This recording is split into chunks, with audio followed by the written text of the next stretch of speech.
ಅಷ್ಟೇ. ನಡೀಲಿ. ಮುಂದೆ ಕಾಂಗ್ರೆಸ್ ಪಕ್ಷ ಉಳಿಬೇಕು ಅನ್ನೋದಾದ್ರೆ ಹೈಕಮಾಂಡ್ ಅವರು ಗಮನಿಸಬೇಕು. ಇಲ್ಲಿ ಬದಲಾವಣೆ ವಿಚಾರವಾಗಿ ಕಾಂಗ್ರೆಸ್ ಪಕ್ಷ ಎಲ್ಲ ಜಾತಿಯವರೆಗೂ ರಕ್ಷಣೆ ಮಾಡ್ತಕ್ಕಂಥದ್ದು ಕಾಂಗ್ರೆಸ್ ಪಕ್ಷ.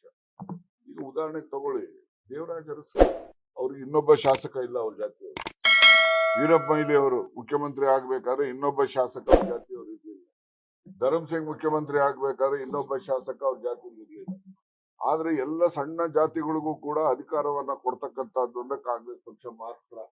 ನೋಡೋಣ, ಹೇಳಿ ಬಿಜೆಪಿನಲ್ಲಿ ನಮ್ಮ ಪಕ್ಷ ಬಂದ್ರೆ ನಾಳಿಗೆ ಒಬ್ಬ ದಲಿತರನ್ನ ಮುಖ್ಯಮಂತ್ರಿ ಮಾಡ್ತೀವಿ ಅಂತ ಹೇಳಿ ನೋಡೋಣ. ಅವರು ಹೇಳಕ್ ಸಾಧ್ಯನೇ ಇಲ್ಲ. ಆದ್ರೆ ದಲಿತರಾಗಕ್ಕಾಗ್ಲಿ, ಅಲ್ಪಸಂಖ್ಯಾತರಾಗ್ಬೇಕಾಗ್ಲಿ, ಇನ್ನೊಬ್ರು ಪರಿಶಿಷ್ಟ ವರ್ಗದವರಾಗ್ಬೇಕಾಗ್ಲಿ, ಅದಕ್ಕೆಲ್ರಿಗೂ ಕೂಡ ಏನಾದ್ರು ಅವಕಾಶ ಬರುತ್ತೆ ಅಂತಕ್ಕಂಥ ಆಸೆ ಇದ್ರೆ ಅದು ಕಾಂಗ್ರೆಸ್ ಪಕ್ಷದ ಮೇಲೆ ಮಾತ್ರ ಭರವಸೆ ಇದೆ. ಅಂತಲ್ಲಿ ಏನು ಆಕಾಶದಿಂದ ಒಂದೇ ಸರಿ ಇಳಿಯೋಕ್ಕಾಗ್ತದ?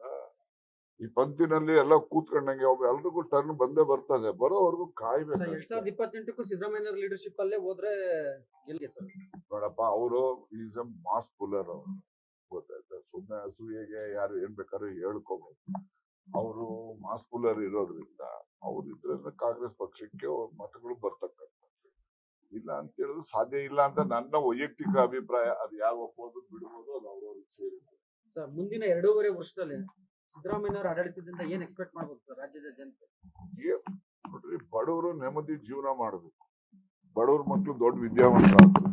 ಅವರು ದೊಡ್ಡ ದೊಡ್ಡ ಸ್ಥಾನಗಳನ್ನ ಬರಬೇಕು. ಮತ್ತೆ ಅವರು ಕೂಡ ಸಮಾಜದಲ್ಲಿ ಸ್ವಾಭಿಮಾನದ ಬದುಕನ್ನ ನಡೆಸ್ತಕ್ಕಂಥದ್ದು ದಟ್ಟ ದರಿದ್ರ ಸಮುದಾಯಕ್ಕೂ ಕೂಡ ದೊರಕಬೇಕು. ಆಗ ಮಾತ್ರ ಸಮಾಜದಲ್ಲಿ ನ್ಯಾಯ ಇದೆ, ಅಂಬೇಡ್ಕರ್ ಅವರ ಸಂವಿಧಾನಕ್ಕೆ ಬೆಲೆ ಇದೆ ಅಂತಕ್ಕಂಥ ಭಾವನೆ ಬರ್ತದೆ. ಅದನ್ನ ಮಾಡ್ತಕ್ಕಂಥ ಪ್ರಯತ್ನ ಸಿದ್ದರಾಮಯ್ಯ ಅವರು ಮಾಡ್ತಾರೆ. ನನಗೇನು ಅದ್ರದ್ದು ಆಸೆ ಏನಿಲ್ಲಲ್ಲ. ನೋಡ್ರಿ, ನಾನು ಯಾರನ್ನು ಕೇಳಕ್ ಹೋಗಲ್ಲ.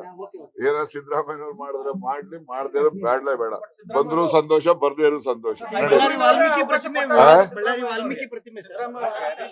ಬಳ್ಳಾರಿದು ನೋಡಿ, ಮೊದಲು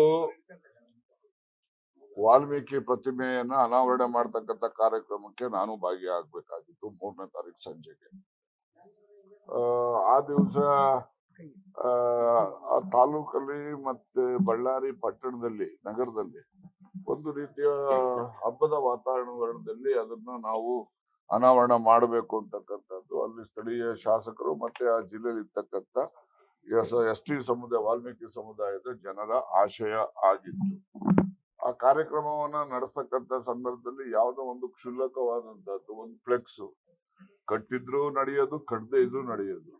ಕಟ್ಟಿದ ಮೇಲೆ ಅದನ್ನ ತೆಗೆದುಹಾಕುವಂಥದ್ದು, ಕಟ್ಟತಕ್ಕಂಥದ್ದನ್ನೇ ಕೂಡ ಜಗಳ ಮಾಡ್ಕೊಂಡು ಕಟ್ಟುವಂತ ಅಗತ್ಯತೆ ಏನಿರ್ಲಿಲ್ಲ. ಗೊತ್ತಾಯ್ತಾ?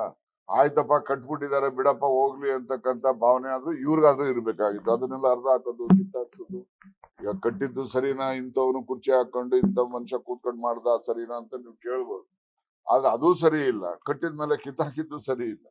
ಈ ಗೊಂದಲದಲ್ಲಿ ಅಲ್ಲಿ ಏನು ಆ ಒಂದು ಅನಾವರಣ ಕಾರ್ಯಕ್ರಮ ಮುಂದೂಡಿದ್ದಾರೆ, ಅದು ವಾಲ್ಮೀಕಿ ಸಮುದಾಯಕ್ಕೆ, ಬರೀ ವಾಲ್ಮೀಕಿ ಮಹರ್ಷಿಗೆ ಮಾತ್ರ ಅವಮಾನ ಮಾಡಿದಂತದ್ದಲ್ಲ, ವಾಲ್ಮೀಕಿ ಸಮುದಾಯಕ್ಕೆ ಮಾಡಿರ್ತಕ್ಕಂಥ ಅವಮಾನ. ನಾನ್ ತಪ್ಪು ಅಂತ ಹೇಳ್ತಾ ಇಲ್ಲಮ್ಮ. ಈಗ ಎಲ್ಲಾ ಕಡೆ ಕಟ್ಕೊಂಡ್ ಬಂದಿದ್ದಾರೆ. ಎಲ್ಲ ಕಡೆ ಕಟ್ಟಿದ ರೀತಿಯಲ್ಲಿ ಅಲ್ಲೂ ಕೂಡ ಕಟ್ಟಿರಬಹುದು. ಆದ್ರೆ ಅವರ ಏನು ಅಂದ್ರೆ ನಾನು ಹೇಳೋದು, ಕಟ್ಟಿದ್ದು ಸರಿ ಅಂತಾನೂ ಹೇಳಲ್ಲ, ತಪ್ಪು ಅಂತಾನೂ ಹೇಳಲ್ಲ. ಒಂದ್ ಪಕ್ಷ ತಪ್ಪೆ ಅಂತ ನಾವು ಭಾವನೆ ಮಾಡ್ಕೊಳ್ಳೋದೇ ಆದ್ರೆ ದೊಡ್ಡತನ ಮೇಲೆ ಯಾವಾಗ್ಲೂ ಕೂಡ ಅದು ಮಹರ್ಷಿ ವಾಲ್ಮೀಕಿದು. ಬೇರೆ ಯಾವುದೇ ಒಂದು ಪುಸ್ತಳಿಯನ್ನ ಅನಾವರಣ ಮಾಡ್ತಕ್ಕಂಥಲ್ಲ. ಇಡೀ ನಗರವೇ ಹಬ್ಬದ ವಾತಾವರಣದಲ್ಲಿ ಇರ್ತಕ್ಕಂಥ ಸಂದರ್ಭದಲ್ಲಿ ಒಬ್ರು ಯಾರೋ ಅದಕ್ಕೆ ಅಪಚಾರ ಮಾಡುವಂತದ್ದು ಮಾಡೋದು ರಾಜಕಾರಣದಲ್ಲಿ ಒಳ್ಳೇದಲ್ಲ. ತಮ್ಮ ಮನವಿ, ತಮ್ಮ ಕೂಗು ರಾಹುಲ್ ಗಾಂಧಿ ಅವರು ಮುಟ್ಟಿದೆಯಾ ಸರ್? ನೋಡಪ್ಪ, ನಾನು ಬರೆಯೋದು ನನ್ ಕೆಲಸ ಮಾಡಿದ್ದೀನಿ. ಮುಂದಿಂದು ಏನಾಗ್ತದೆ ಏನು ಹೋಗ್ತದೆ ಅದಕ್ಕೆ ನಾನು ಜವಾಬ್ದಾರನು ಅಲ್ಲ. ಅದಕ್ಕೆ ಉತ್ತರ ಹೇಳೋದು. ಮುಂದಿನ 2.5 ವರ್ಷದಲ್ಲಿ ಸಿದ್ದರಾಮಯ್ಯ ಫ್ರೀ ಹ್ಯಾಂಡ್ ಸಿಗುತ್ತಾ ಸರ್ ಆಡಳಿತಾತ್ಮಕವಾಗಿ? ಪವರ್ ಸೆಂಟರ್ ಹೆಚ್ಚಾಗಿದ್ದಾವೆ ಅಂತ ನೀವೇ ಹೇಳಿದ್ರಿ. ಪವರ್ ಸೆಂಟರ್ಗಳು ಬಹಳ ಆಗಿವೆ ಅಂತ ಹೇಳಿ ಫ್ರೀ ಹ್ಯಾಂಡ್ ಸಿಗುತ್ತಾ ಅಂತ ಅಡ್ಮಿನಿಸ್ಟ್ರೇಟಿವ್ ಅಲ್ಲಿ? ನಾನು ಹಿಂದೆ ಹೇಳಿದ್ದೀನಲ್ಲ, ತಿರ್ಗಿ ಯಾಕೆ ಹೇಳಿಸ್ತೀರಿ? ನೋಡಿ, ಪವರ್ ಸೆಂಟರ್ ನೋಡಮ್ಮ, ಪವರ್ ಸೆಂಟರ್ ಅಂತ ಹೇಳಿದ್ರೆ ಈಗ ಮೊದಲು ಇದ್ದಿದ್ದು ಕರ್ನಾಟಕದಲ್ಲಿ ಚೀಫ್ ಮಿನಿಸ್ಟರ್ ಮತ್ತೆ ಕಾಂಗ್ರೆಸ್ ಪಕ್ಷದ ಅಧ್ಯಕ್ಷರು ಇರ್ತಾ ಇದ್ರು. 2 ಪವರ್ ಸೆಂಟರ್ ಅಂತ ಇಟ್ಕೊಳ್ಳೋಣ, ಇಲ್ಲ ಇಬ್ರು ಒಂದಾಗಿದ್ರು ಒಂದೇ ಇತ್ತು ಅಂತ ಹೇಳ್ಕೊಳ್ಳೋಣ. ಈಗ ನಮ್ಮವರೇ ಇದಾರಲ್ಲ, ನಮ್ಮವರೇ ಅಧ್ಯಕ್ಷರಿದ್ದಾರೆ, ಅದು ಒಂದು ಪವರ್ ಸೆಂಟರ್ ಅಲ್ವಾ?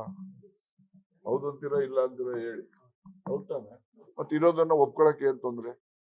ಅದನ್ನ ಪವರ್ ಸೆಂಟರ್ ಇದ್ದೇ ಇದೆ, 1 2 3 ಇನ್ನೊಂದಿದ್ರೆ ಇನ್ನೊಂದು ಆಗ್ತದೆ. ಒಮ್ಮತ ಬರ್ತಾ ಇಲ್ವಲ್ಲ ಸರ್? ಯಾವ್ದು ಒಮ್ಮತ ಪವರ್ ಸೆಂಟರ್ಗಳಲ್ಲಿ ಹಾ. ಒಮ್ಮತ ಇಲ್ಲದೆ ಇರೋದ್ರಿಂದ ಕಾರ್ಯಕರ್ತರು ನೋಡಿ, ಕಾಂಗ್ರೆಸ್ ಪಕ್ಷ ಯಾವತ್ತೂ ಕೂಡ ಡೆಮಾಕ್ರೆಟಿಕ್ ಪಕ್ಷ ಇದು. ಇದರಲ್ಲಿ ಪ್ರತಿಯೊಬ್ಬನು ಅವನ ಅಭಿಪ್ರಾಯ ಹೇಳಲಿಕ್ಕೆ ಅವನಿಗೆ ಅರ್ಹತೆ ಇದೆ. ನೀವು ಅದನ್ನ ಬಿಟ್ಬಿಟ್ಟು ಬೇರೆ ಪಾರ್ಟಿಲಿ ಹೇಳಿ ನೋಡಿವಂತೆ ಬೆಳಿಗ್ಗೆನೆ ಓಡಿಸ್ಬಿಡ್ತಾರೆ. ದೇವೇಗೌಡ ಮುಂದೆ ಹೇಳಿ ನೋಡಿವಂತೆ ಬೆಳಿಗ್ಗೆನೆ ಇವ್ನು ಯಾರು ಅಂತ ಕಳಿಸ್ತಾರೆ. ಯಾರು? ಶುಭಗಳಿಗೆ ಪರಮೇಶ್ವರ್ ಸೂಟು, ಅವ್ರೇನ್ ಸೂಟಲ್ಲಿ ಇವತ್ತು ಹೊಲ್ಸ್ಕೋಬೇಕಾ? ನೀವ್ ಹೊಲ್ಸ್ಕೊಳ್ಬೇಕಾ? ನಾನು ಹೊಲ್ಸ್ಕೊಡ್ಬೇಕಾ? ಅವ್ರು ಹುಟ್ಟಿರೋದೇ ಸೂಟಲ್ಲಿ. ನೀನ್ ಅದಕ್ಕೆ ಶುಭಗಳಿಗೆ ಅಂತಾರೆ. ಆ?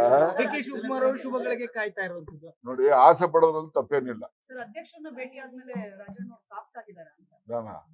ನಾನು ಅವತ್ತೇ ಹೇಳಿದ್ದೀನಿ, ನಾನು ಇಲ್ಲಿಂದವರೆಗೆ ಏನೆಲ್ಲ ಸ್ಟೇಟ್ಮೆಂಟ್ ಮಾಡಿದ್ದೀನಿ ಅದಕ್ಕೆ ಬದ್ಧ ಅಂತಾನು ಹೇಳಿದ್ದೀನಿ. ಯಾವುದೇ ಬದಲಾವಣೆ ಏನಿಲ್ಲ. ಆಗ್ಲಿಲ್ಲ. ಏನ್ ಸಂಧಾನ ಏನಿದೆ? ಈಗ ನಾನು ಡಿ.ಕೆ. ಶಿವಕುಮಾರ್ ಹಳೆ ಸ್ನೇಹಿತ, ಸಿದ್ದರಾಮಯ್ಯನವರು ನಾವು ಪರಿಚಯ ಆಗಿ ಸ್ನೇಹಿತನ ಬೆಳೆಯೋದಕ್ಕಿಂತ ಮುಂಚಿತವಾಗೂ ಕೂಡ ಇತ್ತು. ನಾನು ಅವರು ಜೊತೆನಲ್ಲಿ ವಿದೇಶ ಪ್ರವಾಸಗಳನ್ನು ಬಹಳ ಮಾಡಿದ್ದೀವಿ, ಗೊತ್ತಾಯ್ತಾ? ವಿದೇಶ ಪ್ರವಾಸ ಮಾಡಿದ್ಮೇಲೆ ಯಾರೆಲ್ಲ ಹೆಂಗಿರ್ತಾರೆ ಅಂತ ಗೊತ್ತಲ್ವಾ ನಿಮ್ಗೆ? ನಡೀರಿ.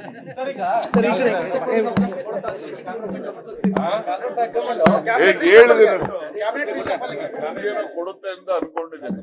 ಈಗ 6ನೇ ತಾರೀಕು 7ನೇ ತಾರೀಕು ರಾಹುಲ್ ಗಾಂಧಿ ಅವರು ಸ್ವದೇಶಕ್ಕೆ ಬರ್ತಾರೆ. ಅವರು 10 11 ಅಲ್ಲಲ್ಲ, ನಾನು ಹೇಳ್ತೀನಿ, ಮೊನ್ನೆ ಇವರು ವರ್ಕಿಂಗ್ ಕಮಿಟಿ ಮೀಟಿಂಗ್ ಹೋದಾಗ ಮುಕ್ಕಾಲ್ ಪಾಲು ಇವರು ಪ್ರಸ್ತಾಪ ಮಾಡಿದ್ದಾರೆ ಅಂತ ಅನ್ಕೊಂತೀನಿ ನಾನು, ಮುಖ್ಯಮಂತ್ರಿ. ಅದಕ್ಕೆ ಅವ್ರು ಏನ್ ಹೇಳ್ಬಹುದು, ನಾನು ಹೊರ ದೇಶಕ್ಕೆ ಹೋಗ್ತಾ ಇದ್ದೀನಿ, ಬಂದಾದ್ಮೇಲಿಂದ ಬನ್ನಿ ಅಂತ ಹೇಳಿರ್ತಾರೆ.